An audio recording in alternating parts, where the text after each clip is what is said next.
नमस्कार। आकाशवाणी देहरादून से प्रस्तुत हैं प्रादेशिक समाचार। पहले मुख्य समाचार। प्रधानमंत्री नरेंद्र मोदी ने कहा, पिछले एक दशक में रक्षा उत्पादन 3 गुना बढ़कर 1.5 लाख करोड़ रुपए तक पहुंचा। मुख्यमंत्री पुष्कर सिंह धामी ने आम जनता से अपील की कि वे स्थानीय उत्पादों की खरीदारी करें ताकि छोटे व्यवसायों, कारीगरों और स्वावलंबी भारत के संकल्प को मजबूती मिले। देश भर में दीपावली का पर्व हर्षोल्लास के साथ मनाया गया। प्रदेश के पर्वतीय अंचल में कुछ स्थानों पर आज भी दीपावली त्योहार मनाया जा रहा और विश्व प्रसिद्ध गंगोत्री धाम के कपाट 22 अक्टूबर और यमुनोत्री धाम के कपाट 23 अक्टूबर को शीतकाल के लिए बंद कर दिए जाएंगे।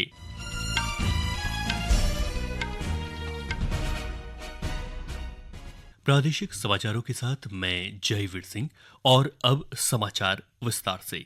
प्रधानमंत्री नरेंद्र मोदी ने कहा कि भारत अब अपने अधिकांश रक्षा उपकरणों का उत्पादन घरेलू स्तर पर करता है। उन्होंने कहा कि पिछले दशक में रक्षा उत्पादन 3 गुना बढ़कर 1.5 लाख करोड़ रुपए तक पहुंच गया है। प्रधानमंत्री ने INS विक्रांत पर दिवाली समारोह के दौरान सशस्त्र बलों के जवानों को संबोधित करते हुए कहा कि तीनों सेनाओं के बीच असाधारण समन्वय ने ऑपरेशन सिंदूर के दौरान पाकिस्तान को समर्पण करने पर मजबूर कर दिया। जिसका नाम ही दुश्मन के साहस का अंत कर दे, वो है INS विक्रांत। मैं इस अवसर पर हमारी सेनाओं को खास तौर पर सैल्यूट करना चाहता हूँ। भारतीय नौसेना द्वारा पैदा किए जो भय पैदा किया गया है, भारतीय वायुसेना द्वारा दिखाए गए अद्भुत कौशल ने, भारतीय सेना की जांबाजी ने, तीनों सेनाओं के जबरदस्त समन्वय ने ऑपरेशन सिंदूर में पाकिस्तान को इतनी जल्दी घुटने टेकने पर मजबूर कर दिया था। मुख्यमंत्री पुष्कर सिंह धामी ने दीपावली की खरीदारी के दौरान डिजिटल भुगतान के माध्यम से सामान खरीदा और आम जनता से भी अपील की कि वे अधिक से अधिक स्थानीय उत्पादों तथा स्वदेशी वस्तुओं की खरीदारी करें ताकि छोटे व्यवसायों, कारीगरों और स्वावलंबी भारत के संकल्प को मजबूती मिले। दीपावली के अवसर पर मुख्यमंत्री ने देहरादून स्थित चक्राता रोड की स्थानीय दुकानों से मिट्टी के दिए, बर्तन और अन्य पारंपरिक स्वदेशी सामानों की खरीदारी की। इस अवसर पर श्री धामी ने कहा कि स्थानीय कारीगरों को प्रोत्साहित करना ही सच्ची दीपावली है। उन्होंने लोगों से स्वदेशी वस्तुओं को अपनाकर आत्मनिर्भर भारत के निर्माण में योगदान देने की अपील की। दुकानदारों ने मुख्यमंत्री को बताया कि इस वर्ष GST की कमी की दरों के कारण सामान सस्ता हुआ है, जिससे बिक्री पिछले वर्षों की तुलना में अधिक रही। मुख्यमंत्री ने कहा कि पर्वों और त्योहारों पर कारीगरों तथा स्थानीय उद्यमियों को प्रोत्साहित किया जाना चाहिए। स्वदेशी उत्पादों की खरीद न केवल हमारी परंपरा को जीवंत रखती है, बल्कि वोकल फॉर लोकल के संकल्प को भी सशक्त बनाती है। भारत के साथ ही दुनिया भर में कल दीपावली का पर्व हर्षोल्लास के साथ मनाया गया, जबकि प्रदेश के पर्वतीय अंचल के कुछ स्थानों पर आज भी दीपावली का पर्व मनाया जा रहा है। दीपावली पर शहरों से लेकर गांवों तक लोगों ने जमकर आतिशबाजी की और देर रात तक उत्सव का आनंद लिया। इस दौरान लोगों ने एक दूसरे को दीपावली की शुभकामनाएं दी।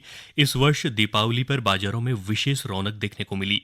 लोगों ने पटाखों, बर्तनों, सोने चांदी के आभूषणों, वाहनों, विद्युत उपकरणों और घर की आवश्यक सामग्रियों की जमकर खरीदारी की, जिससे व्यापारी उत्साहित नजर आए। उत्तराखंड के विश्व प्रसिद्ध 4 धामों में दीपोत्सव धार्मिक परंपराओं के साथ मनाया गया। इस अवसर पर विशेष पूजा अर्चना की गई और मंदिरों को फूलों से सजाया गया। बद्रीनाथ धाम में पहली बार 12,000 दीप जलाए गए तथा माता लक्ष्मी को 56 भोग का प्रसाद अर्पित किया गया। श्री बद्री केदार मंदिर समिति के अध्यक्ष हेमंत द्विवेदी ने बताया कि तीर्थ पुरोहितों और हक हकूकधारियों के सहयोग से दीपोत्सव का आयोजन किया गया। केदारनाथ में यह उत्सव 23 अक्टूबर तक मनाया जाएगा। उन्होंने बताया कि 23 अक्टूबर को श्री केदारनाथ मंदिर के कपाट शीतकाल के लिए बंद किए जाएंगे। इस विशेष अवसर पर मंदिर को 12 क्विंटल फूलों से सजाया जाएगा। कपाट बंद होने के बाद श्री केदारनाथ के दर्शन उखीमठ स्थित ओंकारेश्वर मंदिर में किए जा सकेंगे। ये समाचार आकाशवाणी के देहरादून केंद्र से प्रसारित किए जा रहे हैं। ताज़ा समाचार के लिए आप हमारे सोशल मीडिया X व Facebook page Akashvani news Uttarakhand को फॉलो कर सकते हैं। साथ ही ये समाचार हमारे YouTube channel Akashvani news Uttarakhand पर भी उपलब्ध हैं। विश्व प्रसिद्ध चार धाम में से गंगोत्री धाम के कपाट अन्नकूट पर्व पर 22 अक्टूबर और यमुनोत्री धाम के कपाट भैया दूज के पावन पर्व पर 23 अक्टूबर को शीतकाल के लिए बंद कर दिए जाएंगे। दोनों धामों को फूलों से सजाया गया है और कपाट बंद करने की तैयारियां शुरू कर दी गई हैं। कपाट बंद होने के बाद गंगोत्री के दर्शन उनके शीतकालीन वास स्थल मुखवा गांव और यमुनोत्री के दर्शन खरसाले गांव में किए जा सकेंगे। श्री पंच गंगोत्री मंदिर समिति के सचिव सुरेश सैमवाल ने बताया कि गंगोत्री धाम के कपाट 22 अक्टूबर को सुबह 11:36 पर बंद किए जाएंगे, जिसके बाद गंगा की डोली मुखवा गांव के लिए प्रस्थान करेंगी। वहीं यमुनोत्री धाम के कपाट 23 अक्टूबर को भैया दूज के दिन दोपहर 12:30 पर शीतकाल के लिए बंद कर दिए जाएंगे। चंपावत जिले के टनकपुर में ग्रामोत्थान परियोजना के तहत महिला समूहों ने ई-रिक्शा संचालन की शुरुआत की है।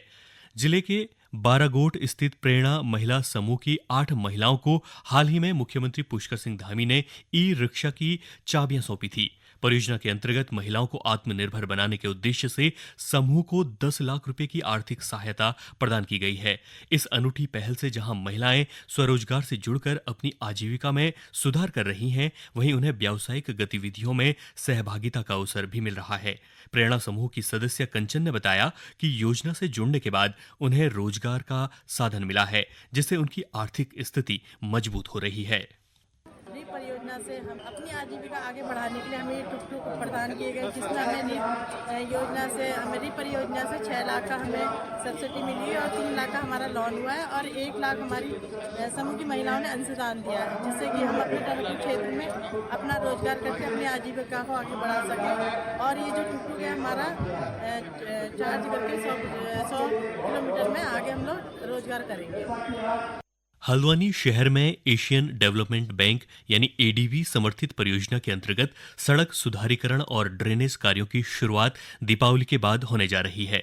प्रोजेक्ट मैनेजर कुलदीप सिंह ने बताया कि परियोजना की टेंडरिंग प्रक्रिया पूरी हो चुकी है और संबंधित फर्म के साथ अनुबंध गठन की कार्यवाही अंतिम चरण में है। उन्होंने कहा कि कार्यदायी संस्था ने साइट पर मोबिलाइजेशन शुरू कर दिया है और सर्वेक्षण कार्य भी चल रहा है। दीपावली के बाद प्राथमिकता के आधार पर 3 पानी से नवीन मंडी बरेली रोड तक की सड़क और ब्लॉक कार्यालय से कटघरिया के बीच का हिस्सा पहले चरण में कार्य शुरू किया जाएगा। इसके साथ ही ड्रेनेज व्यवस्था के लिए आउटफॉल स्थानों की पहचान कर ली गई है और रेलवे सहित अन्य विभागों से आवश्यक एनओसी के लिए आवेदन किया गया है।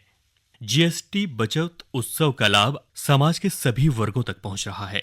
प्रधानमंत्री नरेंद्र मोदी ने इस उत्सव की घोषणा की थी और यह 22 सितंबर को लागू हुआ था।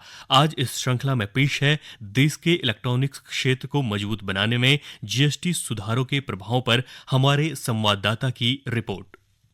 नई पीढ़ी के जीएसटी सुधार देश के इलेक्ट्रॉनिक क्षेत्र को मजबूती प्रदान कर आत्मनिर्भर बनाने में एक महत्वपूर्ण भूमिका अदा कर रहे हैं। नए कर ढांचे में इलेक्ट्रॉनिक वस्तुएं आम लोगों के लिए और अधिक किफायती हो गई हैं, वहीं घरेलू बाजार को भी बड़ा लाभ मिल रहा है। नए कर सुधारों के तहत मॉनिटर और प्रोजेक्टर पर जीएसटी दर 28% से घटाकर 18% कर दी गई है। इसी तरह सरकार ने एयर कंडीशनर, डिशवॉशर और टेलीविजन पर भी कर को घटाकर 28% की बजाय 18% कर दिया है। करों में हुई इस कटौती से घरेलू मांग बढ़ रही है और परिवारों के लिए इलेक्ट्रॉनिक उत्पाद सस्ते और अधिक सुलभ हो गए हैं। अंत में मुख्य समाचार एक बार फिर।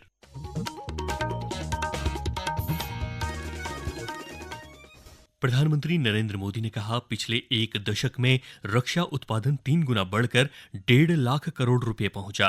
मुख्यमंत्री पुष्कर सिंह धामी ने आम जनता से अपील की कि वे स्थानीय उत्पादों की खरीदारी करें ताकि छोटे व्यवसायियों, कारीगरों और स्वावलंबी भारत के संकल्प को मजबूती मिले। देश भर में दीपावली का पर्व हर्षोल्लास के साथ मनाया गया। प्रदेश के पर्वतीय अंचल में कुछ स्थानों पर आज भी दीपावली का त्योहार मनाया जा रहा और विश्व प्रसिद्ध गंगोत्री धाम के कपाट 22 अक्टूबर और यमुनोत्री धाम के कपाट 23 अक्टूबर को शीतकाल के लिए बंद कर दिए जाएंगे। इसके साथ ही प्रादेशिक समाचारों का ये अंक समाप्त हुआ। अगला समाचार बुलेटिन 10:30 बजे प्रसारित किया जाएगा। नमस्कार।